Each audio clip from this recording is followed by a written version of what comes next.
Hay un patrón en la historia que ha destruido 3 superpotencias globales en los últimos 500 años. Y ahora mismo, en 2025, Estados Unidos está siguiendo exactamente ese mismo patrón, etapa por etapa, decisión por decisión, casi como si estuviéramos leyendo el mismo guión que llevó a la catástrofe cada vez anterior. En 1590, España era el imperio más rico del mundo. Controlaba la mitad del oro y la plata del planeta. Su ejército dominaba Europa. Su moneda era aceptada en todas partes. En 80 años, quedó en bancarrota. Una potencia de segunda categoría que nunca se recuperó. En 1914, Gran Bretaña gobernaba el imperio más grande de la historia humana. El sol nunca se ponía sobre el territorio británico. La libra esterlina era la moneda de reserva global. En 40 años el imperio había desaparecido. La moneda colapsó y se convirtieron en el socio menor de Estados Unidos. En 1991, la Unión Soviética era la otra superpotencia. Armas nucleares, influencia global, satélites alrededor del mundo. Dejó de existir en 900 días. No por una guerra, sino por una implosión económica. 3 veces. 3 superpotencias. 3 colapsos completos, todos siguiendo exactamente la misma secuencia. Y aquí está lo que debería aterrorizarnos. Estados Unidos ya ha completado 5 de las 7 etapas. No nos estamos acercando al patrón. Estamos profundamente dentro de él. Esta es la historia de cómo mueren los imperios. ¿Por qué siempre creen que son diferentes y por qué los números indican que Estados Unidos es el siguiente? Antes de recorrer el patrón, hay que entender cómo se ve realmente el colapso imperial. No en los libros de texto, sino en la práctica. ¿Qué significa cuando una superpotencia muere? El colapso imperial no comienza con una invasión ni con una derrota militar. Comienza con agotamiento económico. El imperio se expande más allá de su capacidad para mantenerse. Bases militares en 150 países, guerras en múltiples frentes, promesas que no puede cumplir, deudas que no puede pagar. Al principio el declive es invisible. La moneda todavía funciona. El ejército todavía gana batallas. El gobierno todavía hace promesas. Pero bajo la superficie, los cimientos se están agrietando. Los recursos se asignan mal, la capacidad productiva se reduce, la gente más brillante se va, y luego llega la aceleración. Los aliados empiezan a cubrirse, los enemigos ponen a prueba los límites, los socios comerciales buscan alternativas, el estatus de moneda de reserva se erosiona, y de repente las ventajas que te hicieron poderoso se convierten en vulnerabilidades. Tu moneda antes demandada por todos regresa en masa a casa, tu ejército desplegado por todo el mundo se vuelve insostenible, tus promesas antes respaldadas por la fuerza se convierten en palabras vacías. Esto no es teoría. Eso fue exactamente lo que les ocurrió a España, a Gran Bretaña y a la Unión Soviética. Y ocurrió porque tomaron las mismas decisiones que Estados Unidos está tomando hoy. Creyeron que su poder era permanente. Se sobreextendieron militarmente, devaluaron su moneda y se negaron a aceptar la realidad hasta que el colapso ya estaba en marcha. Veamos cómo esto ocurrió 3 veces, exactamente de la misma manera. Empecemos con el primer imperio global, España, desde los años 1500 hasta los años 1600. Después de que Cristóbal Colón descubriera América en 1492, España se convirtió en la primera potencia verdaderamente mundial. Conquistó los imperios azteca e inca y tomó el control de las minas de oro y plata más ricas jamás descubiertas. Para 1550, los barcos españoles llevaban a casa 200 toneladas de plata al año. Para 1600, esa cifra había aumentado a más de 400 toneladas anuales. España controlaba el suministro de dinero de Europa. El real español era la moneda de reserva global. Todos querían plata española. Y aquí es donde comienza el patrón. Con un país que controla el dinero del mundo y cree que eso lo hace invencible. El rey Felipe II, que gobernó desde 1556 hasta 1598, tenía más dinero que cualquier otro monarca en la historia. Y lo gastó construyendo un imperio. Etapa 1. Sobreextensión militar. España libró guerras en todas partes, al mismo tiempo, contra el Imperio Otomano en el Mediterráneo, contra Francia e Italia, contra los rebeldes protestantes en los Países Bajos, contra la Marina de Inglaterra, guerras en Filipinas y guerras en América. Para 1580, España tenía compromisos militares en 4 continentes. El costo fue enorme. La mitad de los ingresos de España se destinaban al ejército. Y aún así, no era suficiente. Etapa 2. Devaluación de la moneda. La corona española no podía pagar sus gastos solo con impuestos. Así que hizo lo que hacen todos los imperios en decadencia. Devaluó la moneda. Comenzaron a mezclar cobre en las monedas de plata. Una moneda que debía ser de plata pura pasó a tener 50% de cobre, luego 75% de cobre. El valor nominal seguía siendo el mismo, pero el valor real se desplomó. Para 1600, las monedas españolas de plata casi no contenían plata. Los comerciantes dejaron de aceptarlas a su valor oficial. La inflación se disparó. Etapa 3. Espiral de deuda. España pidió dinero prestado constantemente, a banqueros italianos, alemanes, a cualquiera que estuviera dispuesto a prestar. Para 1557, menos de 20 años después del inicio del reinado de Felipe, España declaró bancarrota, incumplió sus deudas, las reestructuró y siguió pidiendo prestado. Declaró bancarrota otra vez en 1560, de nuevo en 1575 y otra vez en 1596. 4 bancarrotas en 40 años. Cada vez prometían reformas y cada vez volvían a endeudarse y a gastar. Etapa 4. Pérdida de la capacidad productiva. Esto es lo que mucha gente no entiende del colapso de España. Tenían todo el oro y la plata del mundo. Y eso fue lo que los destruyó. Cuando tienes dinero ilimitado, dejas de producir. ¿Para qué cultivar alimentos si puedes importarlos? ¿Para qué construir barcos si puedes comprarlos? ¿Para qué innovar si solo puedes gastar? La nobleza española consideraba el trabajo como algo indigno. Como resultado, la manufactura cayó y la agricultura se estancó. Toda la riqueza se fue en importar bienes de otros países. El oro y la plata que llegaban de América salían de inmediato para pagar vino francés, seda italiana y productos holandeses. España se convirtió en un simple conducto. La riqueza pasaba por el país, pero no se quedaba. Para 1600, España casi no producía nada. Dependía totalmente de las importaciones y completamente de la plata para pagar todo. Y cuando las minas de plata comenzaron a agotarse y la producción cayó, todo el sistema colapsó. Etapa 5. Decadencia social. Con una economía en ruinas, el crimen se disparó. Los mendigos llenaron las calles de Madrid. Los ciudadanos productivos emigraron. Las mentes más brillantes se fueron a Francia, Inglaterra y los Países Bajos. Los países que sí estaban construyendo, creando y creciendo siguieron adelante. España se quedó con burócratas, soldados y sacerdotes. Nadie generaba riqueza, todos la consumían. Para 1640, España perdió Portugal. Para 1650, perdió los Países Bajos, su territorio más rico. Y para 1700, el Imperio Español era solo una cáscara, todavía grande en el papel, pero económicamente muerto. Pasó de ser la superpotencia del mundo a una potencia secundaria en menos de un siglo, y nunca se recuperó. Hoy, España es un país europeo regional, agradable, con mucha cultura, pero irrelevante en el escenario mundial. Los descendientes de los conquistadores se convirtieron en una atracción turística. Así es como se ve el colapso de un imperio. Avancemos ahora 300 años. Es Gran Bretaña en los años 1900, el imperio donde el sol nunca se ponía. En su punto máximo, Gran Bretaña controlaba el 25% de la superficie terrestre del mundo y gobernaba a 400 millones de personas. La libra esterlina era la moneda de reserva global. Todos los grandes contratos comerciales se firmaban en libras. Todos los bancos centrales tenían bonos británicos. Londres era el centro financiero del mundo, y al igual que España 300 años antes, creían que ese poder era permanente, pero ya estaban siguiendo el mismo patrón. Etapa 1. Sobreextensión militar. Para 1900, Gran Bretaña tenía compromisos militares en todas partes: India, África, Medio Oriente, China, el Pacífico y el Caribe. Tenía que defender territorios en 6 continentes. El costo era enorme, y cuando comenzó la Primera Guerra Mundial en 1914, Gran Bretaña enfrentó una decisión: mantenerse neutral y dejar que Europa se destruyera sola, o entrar en la guerra y arruinar al imperio para ganar. Eligieron pelear. La Primera Guerra Mundial le costó a Gran Bretaña más de 40.000 millones de dólares, lo que equivale a $1 billón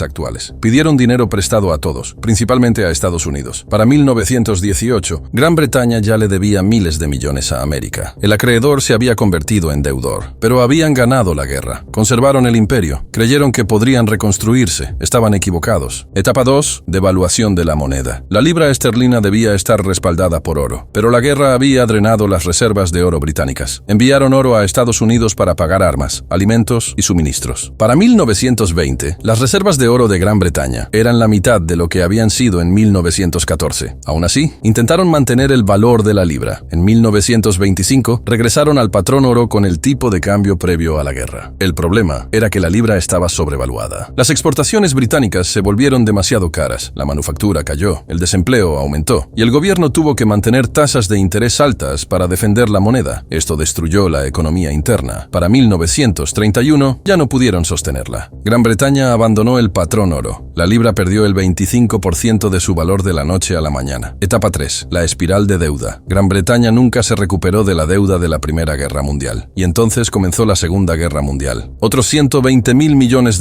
en costos. costos, más préstamos de Estados Unidos. Para 1945, Gran Bretaña le debía a Estados Unidos y Canadá más de 30.000 millones de dólares, una cantidad mayor que todo el PIB británico. La guerra se ganó, pero el imperio había terminado. Ya no podían defenderlo, no podían pagarlo, no podían mantenerlo. Etapa 4. La pérdida del imperio. En 1947, Gran Bretaña renunció a la India, la joya de la corona y su principal fuente de riqueza durante 200 años. En los siguientes 20 años, lo perdió todo. Para 1970, el imperio británico existía solo en los libros de historia. Etapa 5. El colapso de la moneda. La libra esterlina siguió cayendo. En 1940, una libra equivalía a $4.03. 1950, a $2.80. En 1970, a $2.40. Para 1980, 2 libras equivalían a $30 y hoy han caído a $27. La moneda de reserva global se convirtió en una moneda regional. Gran Bretaña intentó conservar un asiento permanente en el Consejo de Seguridad de la ONU, armas nucleares y una relación especial con Estados Unidos. Pero todos conocían la verdad. Eran una potencia del pasado, un museo de lo que alguna vez fue grande. El imperio se había ido y nunca regresó. Ahora veamos el ejemplo más reciente, la Unión Soviética, que gobernó de 1945 a 1991. Después de la Segunda Guerra Mundial, la URSS surgió como superpotencia. Tenía armas nucleares, un enorme control militar sobre Europa del Este, satélites en el espacio, y creía que era el futuro. Pensaban que el comunismo enterraría al capitalismo y que el modelo soviético dominaría el mundo. Durante 45 años compitieron con Estados Unidos, igualaron su poder militar, construyeron más tanques, más misiles y más tropas. Pero bajo la superficie la economía se estaba muriendo. Etapa 1. La sobreextensión militar. La Unión Soviética gastaba entre el 15 y el 20% del PIB en el ejército. Eso era el triple de lo que gastaba Estados Unidos. Tenían que igualar la tecnología, el alcance y las alianzas estadounidenses. Estaban en Afganistán, sosteniendo a Cuba, apoyando a Siria, Vietnam, Corea del Norte, Angola y Etiopía. En cada lugar donde Estados Unidos tenía influencia, ellos sentían que debían contrarrestarla. El costo era insostenible. Etapa 2. El estancamiento económico. La economía soviética dejó de crecer en los años 1970. Los ingresos del petróleo los mantenían a flote, pero nada más funcionaba. Las fábricas producían basura. Las granjas fracasaban. La tecnología quedó décadas atrás. Para los años 1980, la Unión Soviética importaba grano. Un país con algunas de las mejores tierras agrícolas del planeta no podía alimentarse a sí mismo. ¿Por qué? Porque la planificación central no funciona. Porque la innovación muere bajo el control. Porque nadie produce cuando no hay incentivos. Etapa 3. El colapso de la moneda. El rublo nunca fue una moneda real. No podía intercambiarse internacionalmente. Ni siquiera los propios ciudadanos soviéticos confiaban en él. Usaban dólares cuando podían conseguirlos. El gobierno tenía que comprar bienes extranjeros con oro y petróleo, porque nadie quería rublos. Para 1985, los precios del petróleo cayeron. Las reservas de oro soviéticas se estaban agotando. Se estaban quedando sin dinero real. Etapa 4. La pérdida del imperio. En 1989 cayó el muro de Berlín. Europa del Este se fue. Polonia, Hungría, Checoslovaquia, Rumania y Alemania Oriental. Todo perdido en un solo año. Los estados satélite que le daban profundidad estratégica a la Unión Soviética desaparecieron. El gobierno soviético no pudo detenerlo y además estaban en bancarrota. Etapa 5. El colapso total. El 26 de diciembre de 1991, la Unión Soviética dejó de existir. 900 días desde la caída del muro de Berlín hasta la disolución completa. Sin guerra, sin invasión, solo una implosión económica. El ejército no podía ser pagado. El gobierno no podía funcionar. El rublo se volvió inútil. Una superpotencia con 30.000 armas nucleares colapsó por un fracaso económico interno. El patrón se repitió una vez más. Sobreextensión, fracaso de la moneda, deuda pérdida del imperio y finalmente colapso. Y aquí está lo que debería quitarte el sueño. Estados Unidos está siguiendo exactamente el mismo patrón, etapa por etapa. Déjame mostrarte cómo. Etapa 1. La sobreextensión militar. Estados Unidos tiene más de 750 bases militares en 80 países. Tiene tropas en 150 países. Está comprometido a defender a Europa a través de la OTAN, a defender a Japón, Corea del Sur y Filipinas, a combatir en Medio Oriente, a contener a China y a Rusia. Su presupuesto militar es de $850.000 millones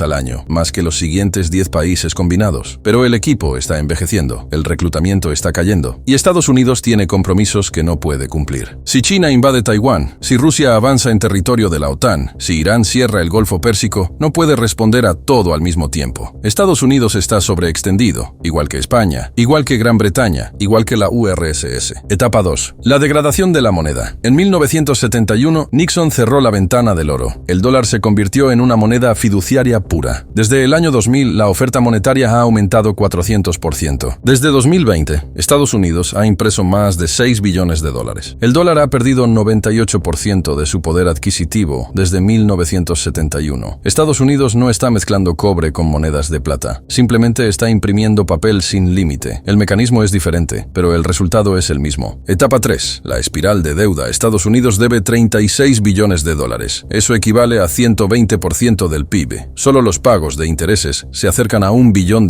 al año. Está gastando más en intereses que en defensa. La economía opera con déficits cada año. $1.8 billones en 2024, en una economía en crecimiento. En tiempos de paz, pide prestado para pagar los intereses de deudas anteriores. Esa es la definición de una espiral de deuda. España cayó en suspensión de pagos 4 veces. Gran Bretaña pidió prestado hasta colapsar. La URSS se quedó sin dinero. Estados Unidos va por el mismo camino. Etapa 4. La pérdida de capacidad productiva. Estados Unidos ya no fabrica cosas, diseña, financia y consume, pero no produce. Su base manufacturera ha sido desmantelada y trasladada a China, México y Vietnam. Estados Unidos importa $800 millones más de lo que exporta cada año. Depende de cadenas de suministro extranjeras para todo: medicinas, electrónicos, acero e incluso componentes militares. Así como España se volvió dependiente de las importaciones mientras la plata salía del país, Estados Unidos depende de las importaciones mientras los dólares salen. Etapa 5. La decadencia social. La confianza en las instituciones está en mínimos históricos. El crimen está aumentando. La indigencia está explotando. Las sobredosis de drogas matan a 100.000 estadounidenses cada año. Los mejores y más brillantes se van o se desconectan. Las tasas de fertilidad están colapsando. La disfunción política es total. Los estadounidenses no pueden ponerse de acuerdo en nada, no pueden arreglar nada, no pueden construir nada. Las señales de decadencia están por todas partes, pero todos fingen que todo está bien. No está bien. Estados Unidos está en la etapa 5 de 7. La Unión Soviética llegó a la etapa 5 antes del colapso total. Gran Bretaña también. España duró más, pero el patrón es el mismo. Aún no estamos al final, pero estamos profundamente dentro de la secuencia. Etapa 6. La pérdida del estatus de moneda de reserva. Ahí es cuando los aliados empiezan a diversificarse, cuando el comercio se mueve a otras monedas, cuando el dólar regresa en masa al país porque nadie necesita mantenerlo. Y ya estamos viendo señales tempranas. Las naciones BRICS están desarrollando alternativas. Los bancos centrales están comprando oro. China y Rusia comercian en yuanes y rublos. Arabia Saudita acepta yuanes por el petróleo. Las grietas se están formando. Etapa 7. El colapso total. No un declive gradual, sino una implosión repentina. La Unión Soviética pasó de superpotencia a inexistente en 900 días. Gran Bretaña perdió su imperio en 20 años. España tardó más, pero el resultado fue el mismo. Cuando falla la moneda de reserva, cuando la deuda se vuelve imposible, cuando el ejército no puede financiarse, el sistema no cae con elegancia, colapsa rápido y brutalmente. Y todos los que pensaron que aquí no podía pasar, aprenden la misma lección que aprende todo imperio. Sí puede pasar, y sí pasa. 3 imperios siguieron este patrón: España, Gran Bretaña y la URSS. Cada uno creyó que era excepcional, cada uno creyó que era diferente, cada uno creyó que las reglas no se aplicaban a ellos. Y se equivocaron todas las veces. El patrón no se preocupa por el excepcionalismo. El patrón es matemático. No puedes gastar más de lo que tienes para siempre. No puedes mantener un imperio sin capacidad productiva. No puedes degradar tu moneda sin consecuencias. No puedes evitar las etapas 6 y 7 una vez que completas de la 1 a la 5. La secuencia ya está marcada. La única pregunta es el tiempo. Tal vez Estados Unidos tenga 10 años, tal vez 5 o tal vez menos. Pero el patrón dice que el colapso viene. Y cuando llegue no será lento, será repentino. Suscríbete al canal si esto te abrió los ojos. Nos vemos en otro video. Cuídate.